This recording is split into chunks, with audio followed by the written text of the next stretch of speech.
തൃശൂർ കോടാലിയിൽ സഹോദരങ്ങൾക്ക് പാമ്പുകടിയേറ്റ വീട്ടിൽ നിന്ന് അഞ്ചാമത്തെ പാമ്പിനെ കണ്ടെത്തി. ശുചിമുറിയിലാണ് പാമ്പിനെ കണ്ടത്. ശംഖുവരൻ ഇനത്തിൽപ്പെട്ട പാമ്പിനെ തന്നെയാണ് കണ്ടെത്തിയത്. ശ്രീകുമാരൻ തൃശ്ശൂരിൽ നിന്ന് ഒരിക്കൽ കൂടി ചേരുന്നു. ശ്രീത്ത്, ഞെട്ടിപ്പിക്കുന്നതാണ്, അസാധാരണമാണ് ഈ സംഭവം. ഒരു വീട്ടിൽ നിന്ന് തന്നെ ഇത്ര അധികം പാമ്പുകളെ കണ്ടെത്തുക, അതും വീട്ടിനകത്തു നിന്നും ഒക്കെ പാമ്പുകൾ ഇങ്ങനെ ഒന്നിനു പിറകെ ഒന്നായി വരുന്നു പുറത്തേക്കെന്നുള്ളതാണ്. എന്താണ് ഇത് സംബന്ധിച്ച് നമുക്ക് മനസ്സിലാക്കാൻ കഴിയുന്ന കാര്യങ്ങൾ? ശ്രീത്ത്. പ്രജിൻ, അതിലേറ്റവും വിഷമകരമായ കാര്യം അല്ലെങ്കിൽ ആശങ്കപ്പെടുന്ന കാര്യം, ഈ കഴിഞ്ഞ ദിവസം വരെ, അതായത് മിനിങ്ങാന്ന് വരെ ആ വീട്ടിൽ ഈ ആളുകളൊക്കെ താമസിച്ചിട്ടുണ്ടായിരുന്നു എന്നാണ് ഏറ്റവും ആശങ്കപ്പെടുന്ന കാര്യം.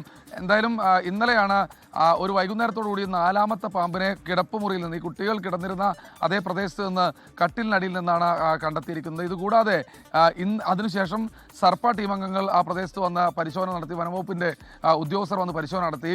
ആ പരിശോധന നടത്തുന്ന സമയത്ത് ഒന്നും തന്നെ കണ്ടെത്താൻ കഴിഞ്ഞില്ല. പക്ഷേ വീണ്ടും നാട്ടുകാരും വീട്ടുകാരും ചേർന്ന് വീണ്ടും ടോർച്ചൊക്കെ അടിച്ച് പരിശോധന നടത്തിയപ്പോഴാണ് ശുചിമുറിക്ക് ഉള്ളിൽ നിന്ന് പാമ്പിനെ കണ്ടെത്തിയിരിക്കുന്നത്. അതായത് ബാത്റൂമിലെ ഏതെങ്കിലും ഹോളിലൂടെ കയറി വരുന്നതാണോ, അതോ ഇനി ആ വീടിനുള്ളിലെ മറ്റെവിടെയെങ്കിലും അട ഇട്ട് വിരിഞ്ഞ പാമ്പുകളാണോ എന്നുകൂടി സംശയിക്കുന്നുണ്ട്. ഏതാണ്ട് 1.5-2 മാസത്തോളം പ്രായമുള്ള ശംഖുവരൻ ഇനത്തിൽപ്പെട്ട പാമ്പുകളാണ് എന്നാണ് ഇപ്പോൾ വിദഗ്ധർ പറയുന്നത്. അഞ്ചാമത്തെ പാമ്പിനെയും തല്ലിക്കൊന്നിട്ടുണ്ട്. ഈ ഏറ്റവും ആശ്വാസകരമായ കാര്യം, ഈ അനോഷ് എന്ന 10 വയസ്സുകാരൻ, കുഞ്ഞിനോട് ഈ സഹോദരനൊപ്പം പാമ്പിൻ്റെ കടിയേറ്റ അനോഷ് എന്ന 10 വയസ്സുകാരൻ്റെ ആരോഗ്യനില ഇപ്പോൾ ഗുരുതരം അല്ലാത്തൊരവസ്ഥയിലേക്ക് പോയിട്ടുണ്ട്. വെന്റിലേറ്റർ മാറ്റിയിട്ടുണ്ട്. കുട്ടി അമ്മയും അച്ഛനും ഒപ്പമാണ് ഇപ്പോൾ ആശുപത്രിയിൽ വാർഡിലുള്ളത്.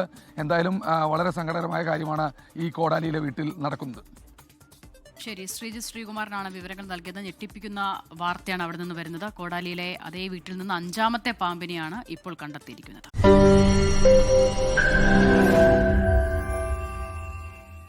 ലോകത്തെവിടെയായാലും ഏത് സമയത്തും 24 വാർത്തകളും ഓഗ്മെന്റഡ് റിയാലിറ്റി പാക്കേജുകളും എക്സ്പ്ലെയിനറുകളും വിശദമായി കാണാൻ ഞങ്ങളുടെ യൂട്യൂബ് ചാനൽ നിങ്ങൾക്ക് സബ്സ്ക്രൈബ് ചെയ്യാം.